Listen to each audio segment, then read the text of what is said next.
daawwattoota keenya kabajamoo odeeffannoo addaa qabannee isiniif dhiyaannee jirraan waliin tura.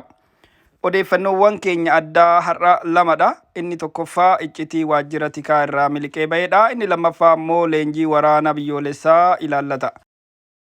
Daawwattoota keenya kabajamoo iccitiin keenya kan miliqee bahe inni jalqaba walgahii waajjira tikaa ilaallata. Guyyaa Jimaataa sa'aa booda walgahii ariifachiisatu waajjira tikaatti taa'amee ture.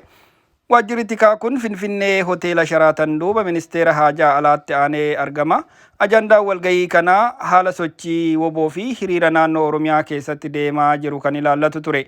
Hirmaattonni walgahii kanaa namoota Ministeera Ittisaa, Poolisii Federaalaa, Poolisii Oromiyaa fi Waajjira Tikaa irraa dhufanidha.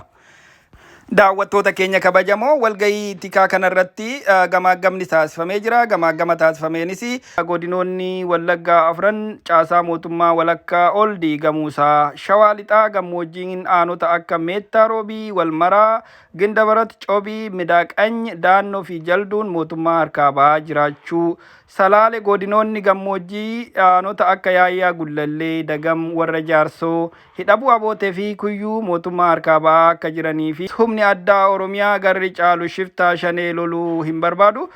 Diina kana loluurra akka waan hin agarreetti waliin jiraachuu filateera. Kun ammoo mootummaa kasaaraa guddaa baasaa jira kan jedhu gamaggamamira.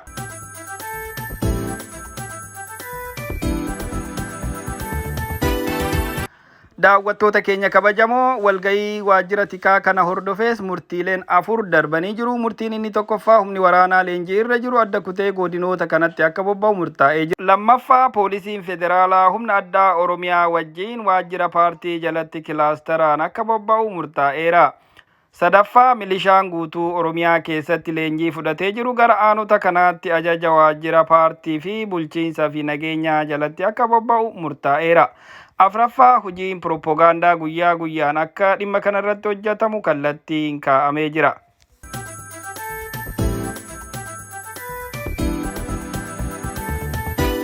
Daawwattoota keenya kabajamoo odeessa lammaffaatti dabarraa. Odeessi lammaffaan Oromiyaa keessatti qeerroo leenjii loltummaa irratti hirmaachuu dide jetti.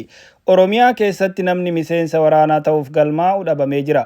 Kunis mootummaa biratti rifaatuu guddaa waan uumeef aanoleen tooftaa garaagaraatiin akka kakaasii taasisanii qeerroo galmeessan qajeelfamni kaa'amee jira. Tooftaaleen ittiin ijoollee gowwoomsuuf kaa'aman kunniinis tokko biyya alaa deemtanii leenjitu kan jedhudha. 2 nagaa eegduu taatanii biyya alaatti mindaa guddaadhaan qacaramtu kan jedhu yoo ta'u, inni sadaffaa immoo humna qilleensaa keessatti qacaramtanii mindaa guddaa nyaattu kan jedhu keessatti argama. Daawwattoota keenya kabajamoo odeeffannoowwan guyyaa har'aatiif qabannee isiniif dhiyaanne kana fakkaatu.